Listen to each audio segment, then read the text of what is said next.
Get in the van! Welcome to the resurgence of the Wicked Things podcast. We're trying this thing. We just recorded about 20 minutes of a podcast, but then we realized we didn't record it.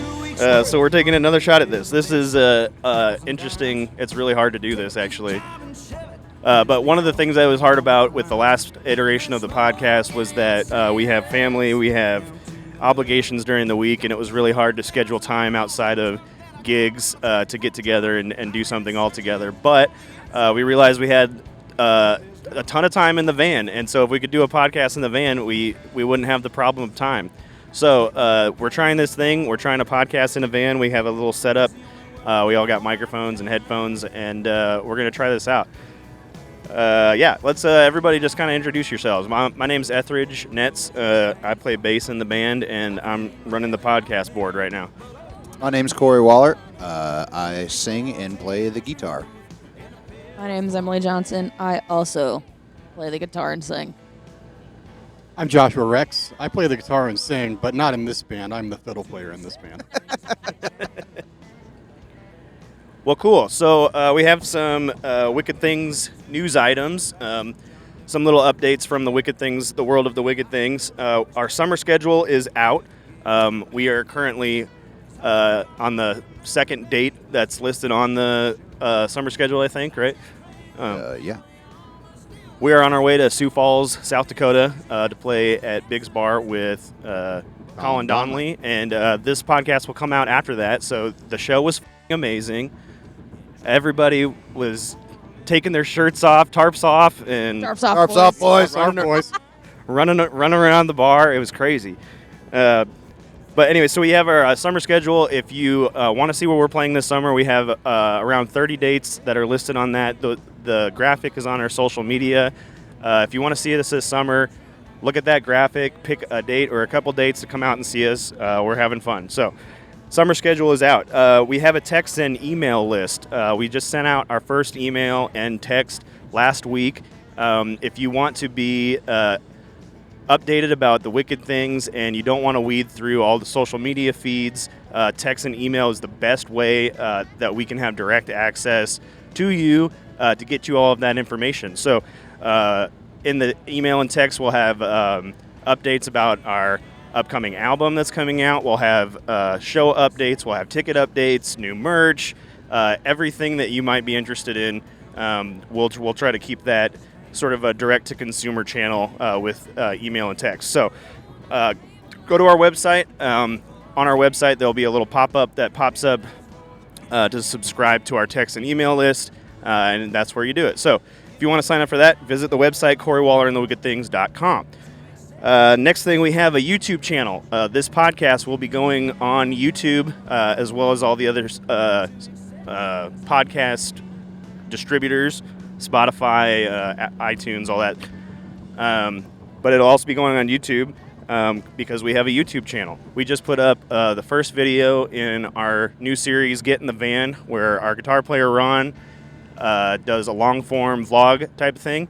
And it's really great. So if you like the Monday reels that come out and you want more of that, that YouTube channel is perfect for you. So go there, sign up. All of our music is there as well. So if you want to listen to our music for free and you don't have Spotify or iTunes, you can do it there. But yeah, go to YouTube, subscribe to our YouTube channel. And then the big update, we have an EP coming out. 2 weeks ago, we went to Sonic Factory Studios with John Locker, and we recorded a 4-song EP that will be titled Golden Buckle. Right now, we just sent the mix. We just sent the stems to the Amber Sound in Nashville, Tennessee. One of their main clients is Muscadine Bloodline, and they are mixing the EP for us. So we're excited to get those back, but we have some exciting news. We have a track list and release dates for each track that we are ready to announce. So the first single and the album title, the EP title, the first single is Golden Buckle, and that's going to be released on July 18th. The next single is Same Heart, and that's going to be released on August 22nd. The third single is Stuck on Tulsa Time, and that's going to be released September 26th. And then the last song plus the full EP, last song, Die Trying, is going to be released on October 31st, and we're going to have a little Halloween party for that release, so pay attention to our social media for those details. That's all I got for Wicked Things News, so let's launch into our first segment. What you drinking? This is the segment where we go through and talk about our drinks because our drinks just say a lot about us. So, Emily, go ahead and tell us what you're drinking. Water. I have a Smart Water, the alkaline version. Hopefully it'll pull me through this hole. The keyhole? Probably. Just jug straight through, brother. Oh, yeah. Anything else going today, like ibuprofen or something? No. Nothing, just raw dog in the water, huh? Oh, you know it. All right. I want to say something about that shot that we took together last night. The 3-gulper shot that was like a full drink. That was more than a 3-gulp. That was more than a double. That was more than a 3-gulper. And it was made incorrectly. we Just asked Jameson with lemonade? Yeah. I think that's what it ended up being. We asked for a green tea shot, but I don't think that's. I'm pretty sure it's supposed to be Jameson and like peach schnapps or something. And she's like, yeah, lemonade. I'm like, okay. I hardly tasted the lemonade if there was any in there in the end. The essence of lemonade. I was just gulping JMO. Yeah. That was gnarly. I'm really sorry about that. I rarely make a face when I take a shot, but that one was a nasty face. Hey, be glad that we didn't do tequila because it would have been the same thing, just worse. Yep. I don't miss tequila at all. I've never taken a shot of tequila in my whole entire life. You're not missing anything. I actually now at this point it's more of I just have to get through the rest of my life without doing it.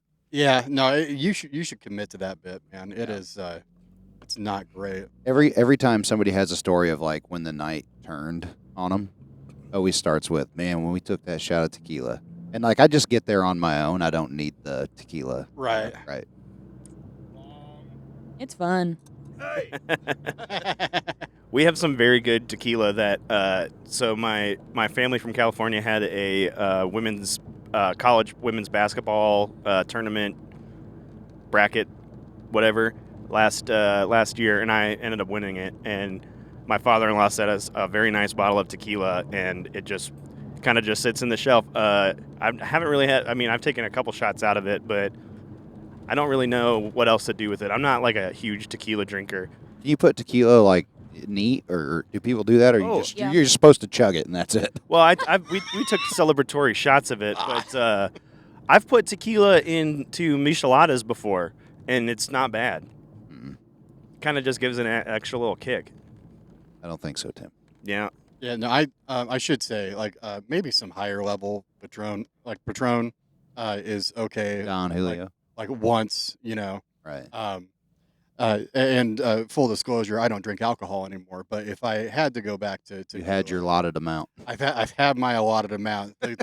The good Lord knew I would be too powerful if I kept drinking, and so He decided to give me an alcohol problem. So I quit drinking. But it's worth noting, if I had to go back, gun to my head, drink this shot of tequila, or it's all over for you. I'm like, okay, do you have Patron or anything higher? No doubt. Yeah. No, back to the micheladas. I like my this has been Corey and I for the last 3 weeks. We just live here now. Yeah, we just talk about micheladas and spicy red beers and Bro, you ever put this in your red beer, dude? But no, I like my ratio of tomato substance to beer to be greater than like what I can fit in my stomach for like a full beer, and so putting tequila in it is like it's good because like I don't know how to explain it. There's more tomato, but that means there's less alcohol, there's less beer, and so to make up for that, I put a little tequila in there, and it's not bad. It's like a thicker thing. It's like drinking, I don't know. You're juicing them. V8, yeah. Just gotta hop on the old burro there, brother. Oh, I got a recipe. We'll have to try it out. all right. To me, it just seems like it's like a garbage drink. Not Yeah. that it's a bad drink. See, that's what I'm saying. just chuck the kitchen every- sink drink. It's like the crock pot drink. Just dump and go. Yeah, but that's well, yeah. While we're piling on, I'll just make this part of my turn too. But I'm on Topo Chico right now in 3 ibuprofen, and I just been drinking micheladas and vodka Red Bulls. Like, don't go changing, you know. Don't go change. Yeah, I'm on the zero sugar monster. That's my drink when I need energy. Hit him with it, Josh. Oh, okay. Yeah, I'm drinking Diet Coke. I love diet soda. I've said this before, but my taste in beverages is tepid and uninspired. And because of that, I drink a lot of diet soda. Diet Coke is my second option. If Diet Dr. Pepper is available, I will elect to have the Diet Dr. Pepper every time. Every time I open up a Diet Dr. Pepper, it is like I'm drinking it for the first time. Hot take, Dr. Pepper is the king of sodas. Maybe second, possibly second to Mountain Dew. Mountain Dew is the king for crackheads. Do you guys know that you can get different Dr. Pepper bottles depending on if it was bottled in a Pepsi or a Coke bottling, whatever you call I've it? seen the picture. I did know that. Yeah, it's why like the bottles are different in different states. It's like some weird licensing It's thing. actually Switch hitters. It's genius because they don't bottle their own soda, but then they make Pepsi and Coke like fight over contracts to see. So it's like whoever has the lowest contract in Yeah. that area, that's what bottling that they'll go with, and so it just depends on. They're probably saving money. I'm guessing. I'm sure that Pepsi and Coke do not bottle for the same price that they charge an upcharge, but it's like Upcharge. yeah. But still, like, it's kind of genius. Like, just make them fight over who has the lower price. Capitalism. It's a very cunty move. I really love it. Beautiful. Yeah, that's, does that say everything about us, according to what we drink? We did splurge this morning, and we stopped at a bougier coffee joint. Oh, yeah, Seven Brew. Yep. Yep. Then just the old Casey's Cup of Joe, but it felt like the right move this morning. There's a Seven Brew across from the church that I work at, and it feels like, just from the people that work there, it feels like a heist, like a town pool atmosphere. Yep. Like all of the baristas are also lifeguards. That's what it felt like to me. That's what that one this morning felt like. Is like a bunch of kids in there just like swearing at each other, but just like madly slinging coffee. Oh yeah. It was beautiful. Yeah, it's like I don't know if it's a. I didn't even know that it was a chain. I thought it was like a Des Moines thing, but there's a Seven Brew in Kearney, and apparently it's the same. Same kids. Yeah, same kids. So I wonder if they have to fight during the summer when all of their baristas go and be lifeguards. Shift change, like the old line change in hockey. They work at Seven Brew in the morning, and then they do their night shift at the pool. Yep. Guaranteed that's how it works. Cool. Well, we'll move on to our next segment. Wicked Jams. So this is... I'm just realizing how corny we named the segments. We're just going off the same segments as we had in the first podcast, but maybe we'll make a change. But Wicked Jams is just about... This is where we talk about our favorite music. So what I want everybody to do is one artist that you've listened to the most this week and tell me about it. I'll go, man. I'm on Brother Ellis Bullard here lately. We played a show with Ellis Bullard at the Showboat Saloon in the Wisconsin Dells like A year ago. And did not fully appreciate. He was absolutely fantastic to us. We had a lot of fun. Yeah, great band, great person. But to just go back and deep dive, and I cannot seem to, when I'm like at work or even, we already listened to an album this morning, but I just can, like, nothing else seems as inspiring as that right now. So I'm just on an Ellis Bullard kick right now. He's got a great vibe. I love his vibe. And he's in the Midwest right now. With the Filthy Heathens, and they played at Bucks last night. Is it Wildwood tonight? They were at Wildwood on Thursday. Oh, cool. I think they're going to the Ice House tonight. Oh, that's right. Yep, cool. But either way, like, fantastic. Just killer band, killer dudes. Yeah. If Ellis Bullard is playing anywhere near you, go and see him. It's a bop. It's an experience. I'll be your passenger, Mr. Ellis Bullard. All right, Emily, your most listened to artist this week. Actually, it's been Paramore. I've been jamming on their album After Laughter, and for some reason, I just can't get enough of it. I listened to it when it came out, and I know almost every song by heart now. But I don't know, it just popped back up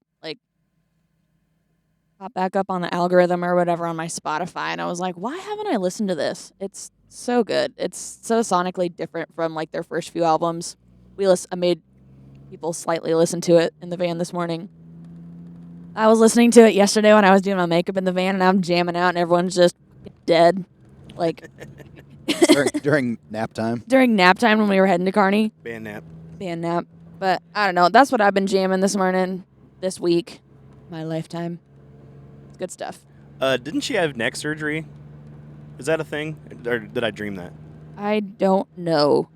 I'm not abreast with with the musical surgical. I thought she had neck surgery because she headbanged too much or something. Or Oh, you know what? That checks out. She threw a disc or something. Hold on, let me look it up. Yep. Oh yeah. Yeah. Oh, I forgot. Josh is our lookup guy. Hey Josh, can you look that up? Did she have neck surgery? Okay, Paramore's Haley Williams headbanged the curvature out of my neck. Woof. This article is dated October 6, 2023, but it would appear as if there was Some kind of injury. yeah, some kind of injury and maybe some follow-up treatment. Jeez, she just goes hard, man. She's such a baller in every sense of the word. Yeah. It's crazy to me. They were big. Their first album, Riot, came out in 2006, Yeah. 7, something like that. When we were in high school, I know that. oh yeah. And it was so good. And then, I don't know, a couple albums later, they kind of fell off and no one heard of them. And then all of a sudden, she starts touring with Billie Eilish and Eras tour. Yeah. the Eras tour with Taylor. Mm-hmm. I really like their Talking Heads era. Yeah. When Paramore started to try to sound like Talking Heads, I was like, yes, I'm here for this. Those songs are so catchy. What's that one? I don't know what the song It is. sounds like her though. I'm not a I huge need fan. no help. Yes. Yeah, that's the After Laughter album. I love that album. It's great. It's awesome. I don't love it enough to know the names of the songs or any of the words, but Like I said, I've been listening to it all week. I think it would be great if Haley Williams just went full David Byrne. yes. With the suit and with the huge The shoulders. big shoulder yeah, suit. Yeah. the big shoulders and everything. They can make their own stop making sense. That would be wonderful for Paramore on the whole. If I'm ever drunk enough and the song is ever funky enough, you'll see me dancing like David Byrne. So it's a challenge to all of you. Honestly, the just gauntlet has been thrown. Emily has seen some of the moves. It's fun. honestly, there were some moves last night just outside of the van. Oh yeah.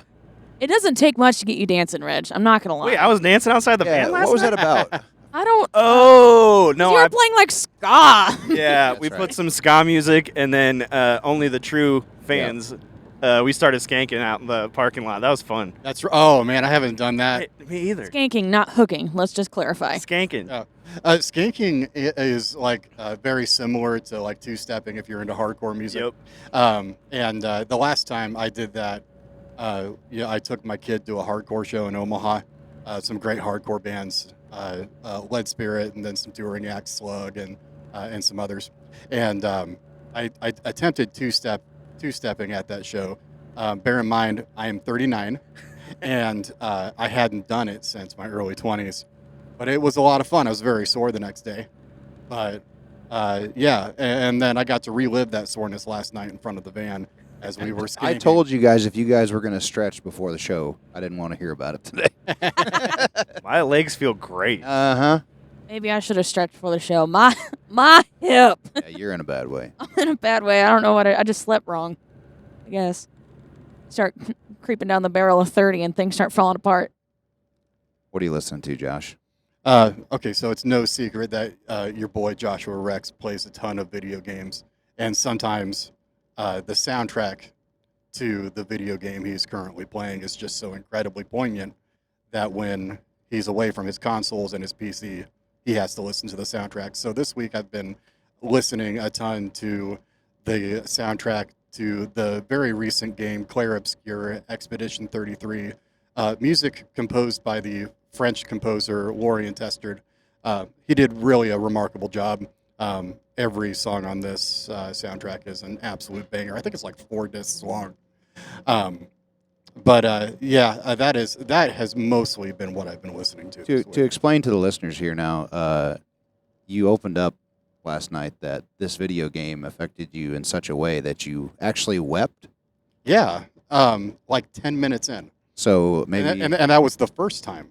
On the way home like tomorrow 7 morning. times. On the way home tomorrow morning, we're gonna blare the soundtrack from that video game. Oh yeah, no, it's remarkable. Like the aesthetic between there's a lot of play between like the aesthetic of the game and the soundtrack itself. You kind of have to like watch the prologue, but there are definitely some really like epic, emotional moments that you can glean from just the soundtrack. So, yeah, challenge accepted. All right, Rich. Yeah. So this for like the last 3 or 4 weeks, I've been on a huge Tower of Power kick, and I've been listening to their album Urban Renewal. And when that album gets finished, then I just move on to the next one. I go to What Is Hip, and then back to Oakland. Just great funk soul music. Being a bass player, I'm a huge fan of Rocco Prestia, and it's really kind of incredible because like Rocco Prestia, like that was like his gig for like almost his whole life, and he's just so prolific that if you say Rocco Prestia to a bass player, they'll know who he is. But he mainly just played with like one group for a long time. I mean, like he did guest stuff, but like other bass players, they got their fingers in a lot of different pots. Did they now? Whoa, curb check. But no, I was talking to a friend of mine, Jason, and he was talking about Rocco's technique, and he kind of does like, you get the eighth note going on the right hand, and then he just like frets with one finger, like up and down, and so like he's like moving around, but he's not doing a whole lot of like multiple finger things. It's like really just kind of like one finger on the neck, which is crazy, like that he plays that way. But his right hand is where it's at. He's got that rhythm. But it's funny, like they did like an interview with him, and he's like, I don't know anything. He's like, I literally don't know anything about anything. And he's like so humble about it, but it's like, no, there's no way that you like made this music and you didn't know what you were doing, because it's just like virtuoso level bass playing. It's so good. I couldn't tell you like if I forgot how to tell you if a Tower of Power song was playing, but I don't know a whole lot about Tower of Power, but I know that we used to listen to it a lot in your pink Geo Tracker when we were in high school. Yeah. Yep. And it was just, and that kind of added to the vibe of that whole thing. It was like a bunch of dudes in like skinny jeans, like come cruising up to the high school, and then like Tower of Power was blaring for some reason. Like, I will let everybody make fun of me for my first car being a pink Geo Tracker. I loved that thing. that was great. It was great. Sounds cute. That's characteristic. Like It was amazing. It was a soft top, so I could take the top off and like, do the whole like summer thing, and it was 4-wheel drive, so it did great in the winter. Like really short wheelbase, like almost like Tonka truck wheelbase. Yeah, like kind of go-kart feeling. Yeah, and it was a manual, and I learned on that. So I mean, like I'm very proficient in driving a manual, which not a lot of people can say nowadays. But Humble brag. yeah, However, it was great. hot take. I don't respect people who drive soft top vehicles. Have it on or have it off. I just can't get behind it. It's hot take. Jeez. Not saying that I have lost respect for you. Etheridge is getting shredded over here. Of all the things.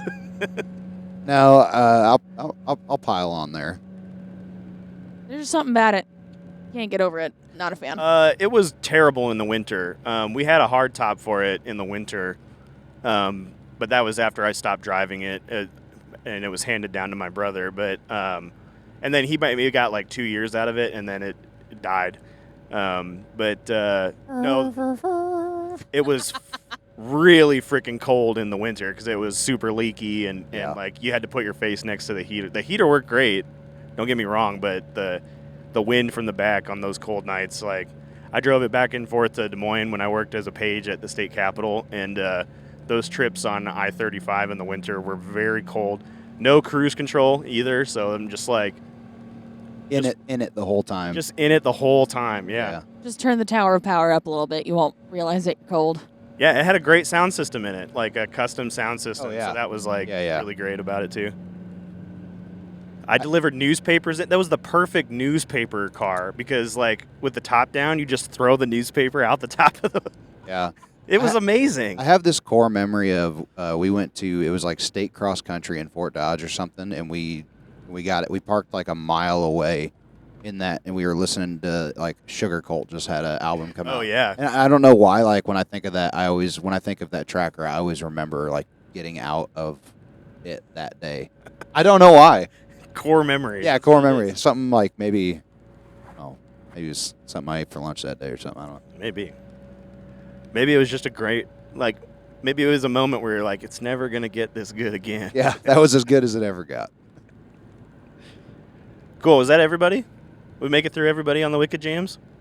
Yeah, Wicked Jams. All right. On to our next segment. Current affairs, or just music news. I don't know. What do we want to call this? We should just talk about music news stories. Yeah. Okay. So, Josh, this is where we need you the most. So our first music news item, the new Morgan Wallen album is out today with 37 songs on it. That's on brand for Morgan Wallen. Oh, my God. I'm not going to listen to a single one of them, so I can't tell you what it's going to be about. But, like, I'd just like to talk about, like, why would anybody release 37 songs? Like, I don't understand. Did he do singles before that? I think he has, like, maybe like one or two. But why okay, a majority of those songs are just not going to get listened to. I read a thing yesterday, and this could totally be lies on the internet, but all 37 of them were in, like, the top 50 of the, like, Spotify downloads or Spotify listening as of right now, which is pretty wild because people are probably just listening to the album. But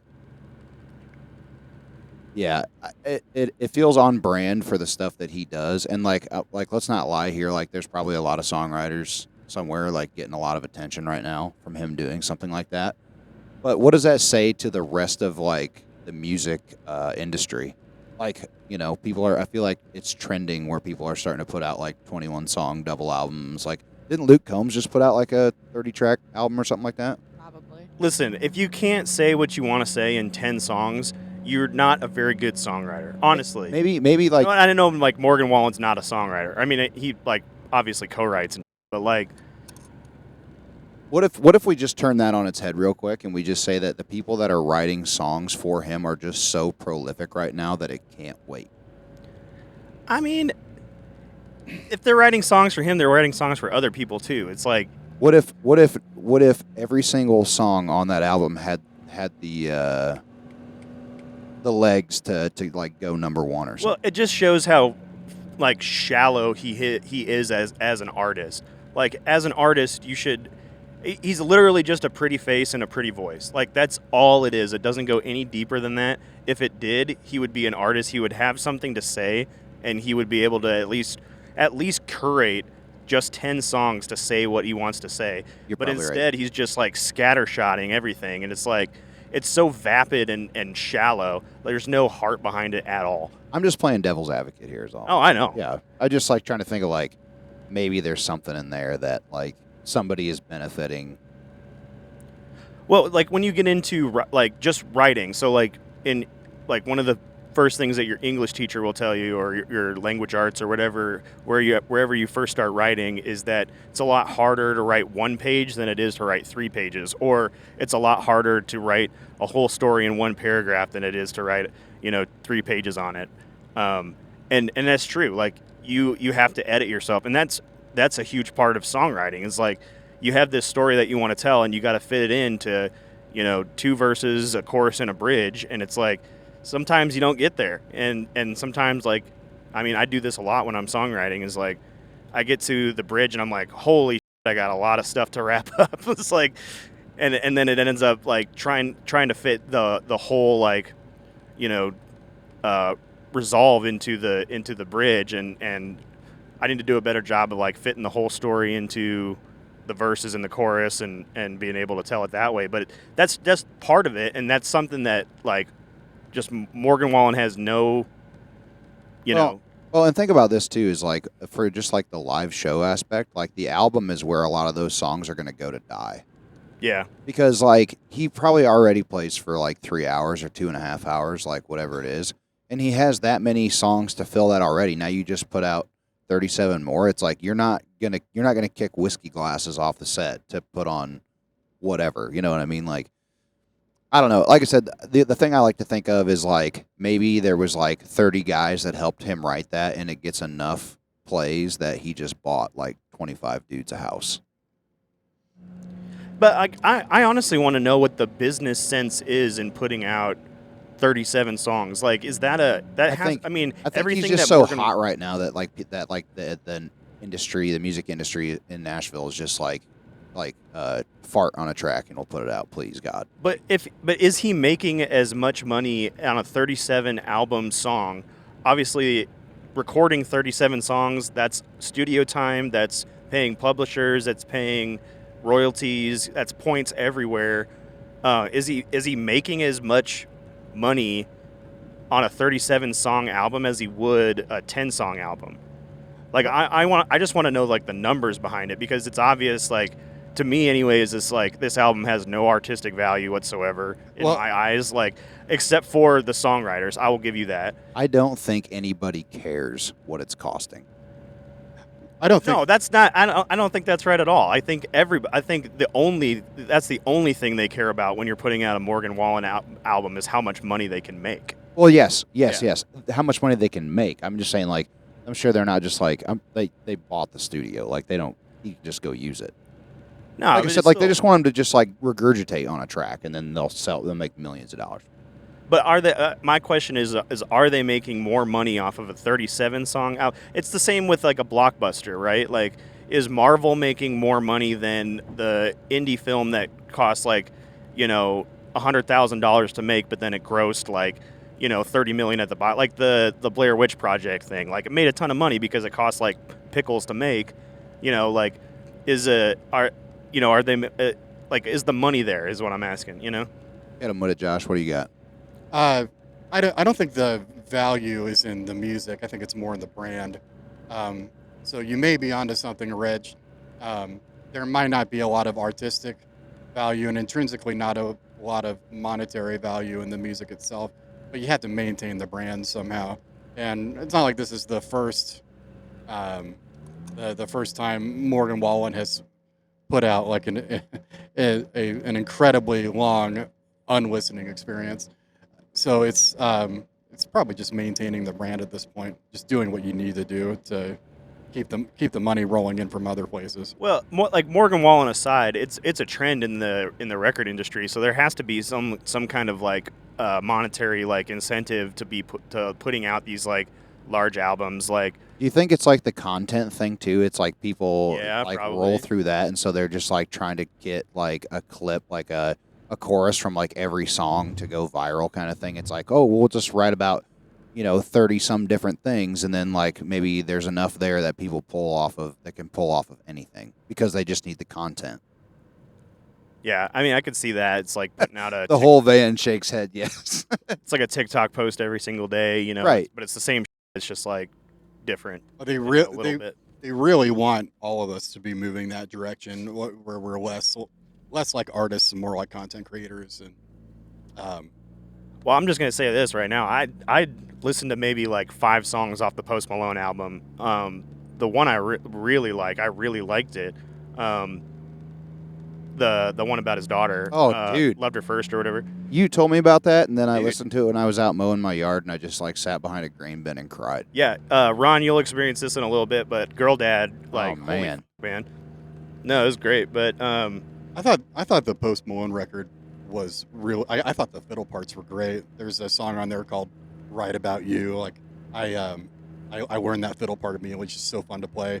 I thought the one he did with Hardy was really good. I'm not even really a big fan of Hardy, but I liked the whole album to listen to it. Like I listened to it a couple times, like the whole thing. Both. I think it was like two albums.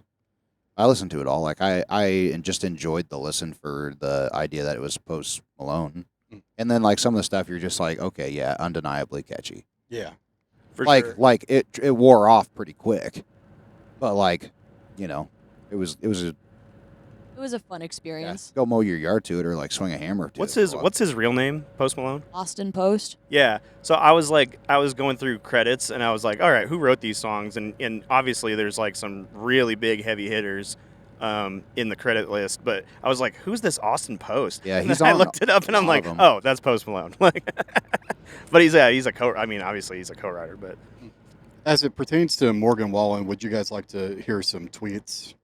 yes, About the new Morgan Wallen album? yeah. please, Yeah. Doing the thing. There's producer some, Josh. there's some real bangers here. This one says the album is Taylor Swift for dudes that wear trucker hats and peaked in high school. Yeah. Lovely. Yeah. This next one says Morgan Wallen's voice and singing tones sound like the noise I imagine a cat makes once punched. Morgan Wallen makes country music for people who don't like country music. Fair. Fair. Yeah. And then, there are the people glazing it.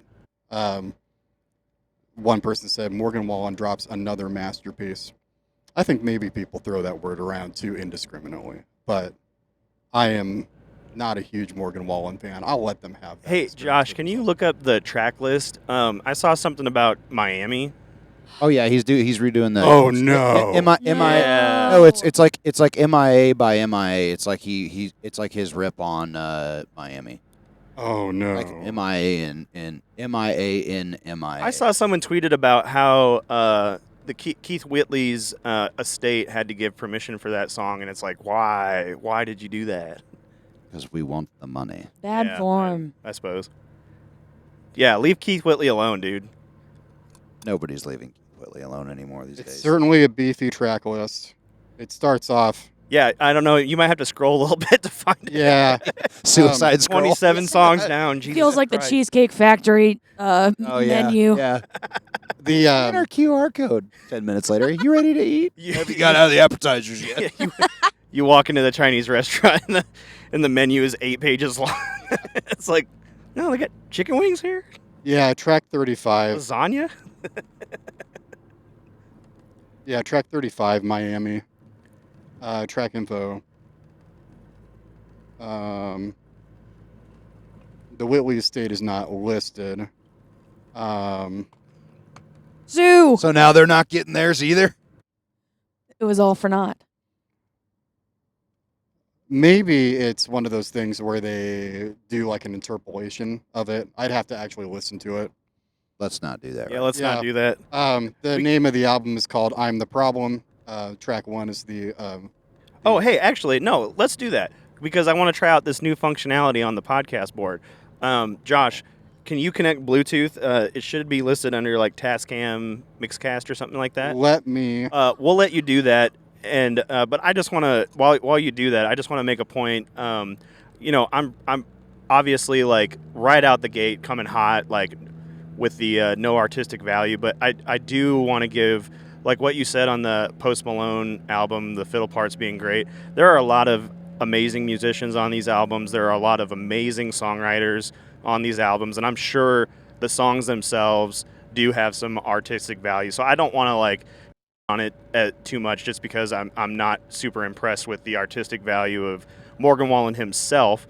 But again, like I don't know, it's like when you're obviously, if I was I'm a songwriter, and if Morgan Wallen came and said, "Hey, I want to cut one of your songs," no question, I would say that because it means that I get some money. But at the same time, you're kind of associating yourself with a brand, and I mean, for someone who's already established, maybe it's a decision. I don't know, but I don't want to negate all of the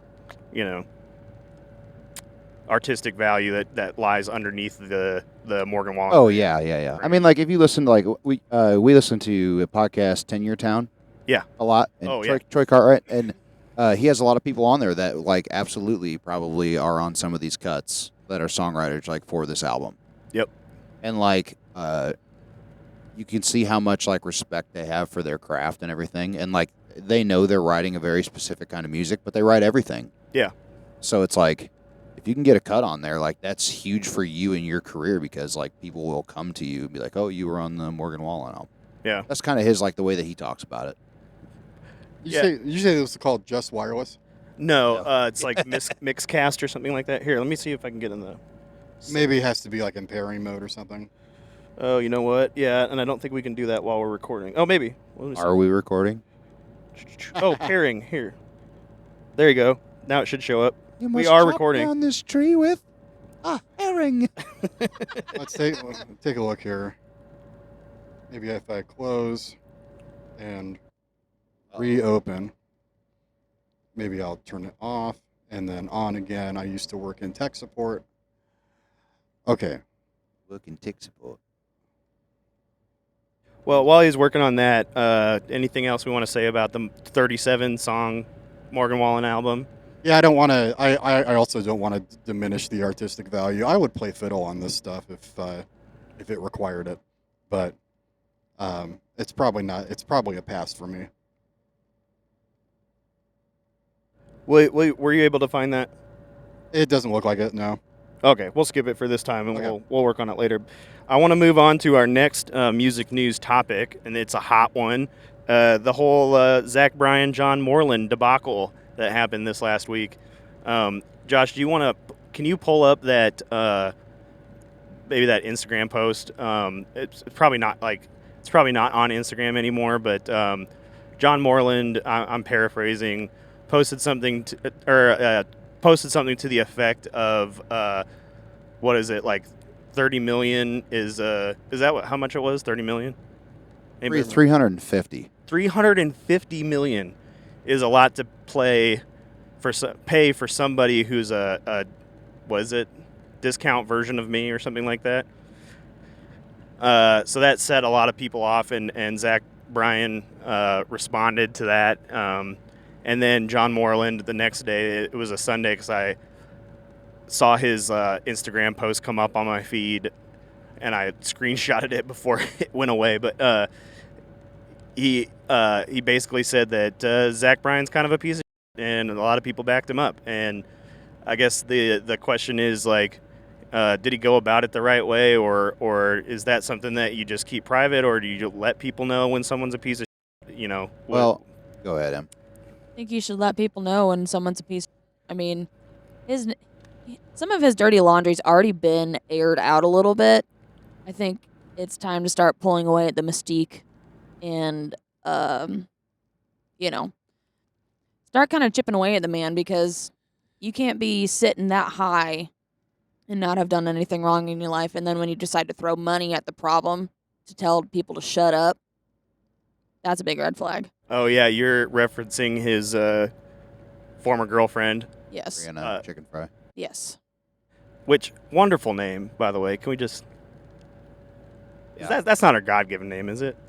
Chicken fry. Is it? I don't know if it's exactly chicken fry. Is it? I think it is. Well, Fried chicken. Is that your Christian well, he name? asked for that. Yeah. Yeah. Wow. Well, No. So here's my only thing about that is like, it feels really early in Zach Bryan's career to be selling a catalog. And I know he's hot right now, and so that music's going to go for what it is. And let's be honest, like if somebody was like, "Hey, dude, you want to sell your catalog for $350 million?" I'd be like, "Oh, sure, think about it, wouldn't you?" For that kind of money, and probably do it. But like, John Moreland probably didn't have to say anything about that. Like he could have just like got off Twitter that day and just been like, "Oh, that sucks. Like I didn't get my money right."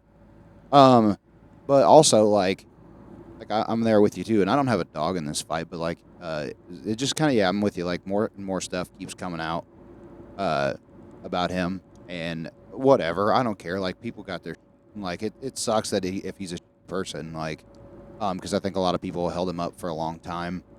But also, like John Moreland's been known to like pick fights with Kyle Nix, who's the fiddle player from Turnpike Troubadours. So it's not so weird for like John Moreland. I haven't seen that. Do you? What does he say about John? No, Kyle he Nix? he literally got in a bar fight with Kyle Nix. Wasn't that like No, a few I think months ago? Kyle Nix came. Like he said something about Kyle Nix, and Kyle Nix found him in a bar in Oklahoma one night and like punched him in the face. Crazy. Wow. Yeah, we could look that story up, but I'm pretty sure that's the truth of it. Is he was like, yeah, some little dude came in the bar and punched me in the face, and it was Kyle Nix. Some little dude. Wow. And well, yeah, In his defense, everybody's a little dude compared to John Moreland. yeah. But it's like to think John Moreland was talking, and then he got hit, and then like, yeah. So this doesn't feel so strange. But he was on. John Moreland was on the Zach Bryan album, and then they took him off of it. And he said it was more punk rock to be taken off of an album than it was to actually be on it. Yeah. Yeah. Pretty baller statement.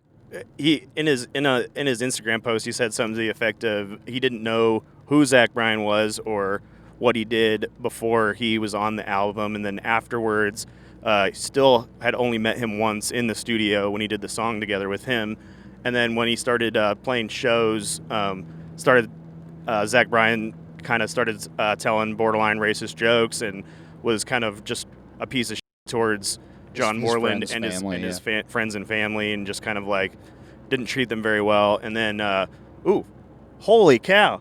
Did you guys see that hawk? I don't know if you can see it on the video. That hawk had a snake in its grip. That was awesome. Hell yeah. Foreshadowing, brother. What an oracle. An omen. Carpe diem, dude. What? Okay. It's the second time I've said that today. Well, like knowing John Moreland's history and like where he's from, I'm like, oh yeah, this is like totally on brand for him. Speaking of artistic value, his songs back up his demeanor and everything kind of, and he knows what to say, when to say it. So I'm really excited for his next album, honestly, because I'm sure this will. Maybe he won't give it the time of day, but anyways, like what did it for me is Drayton Farley posted on Twitter about it and kind of just backed up what John Moreland was saying about the guy. He was kind of, really weird towards his wife and just really wasn't a great guy to work with. And it's kind of just interesting to just pull back the curtain a little bit on somebody who I think, like, obviously he just kind of shot up out of nowhere, it seems like. He seemed to be almost being like that voice of a I don't want to say of a generation, but he was like definitely a voice of a movement that was happening. Yeah, he hit something special, I think. But I definitely have been listening to John Moreland a lot longer than I've been listening to Zach Bryan, that's for sure. I think the part about that story that just doesn't sit right with me, and it might just be because I'm a woman, but like at one point in John Moreland's, tangent, he was talking about how like when you bring a 19-year-old girl to the bar and then she can't get in and then you're looking at me like I'm supposed to do something about it. I don't know. It's just because I guess I don't really know how old Zach Bryan is. I would guess late 20s, early 30s. Why the f are you hanging out and like dragging around these teenagers with you to a bar? Like something about that just doesn't sit right with me.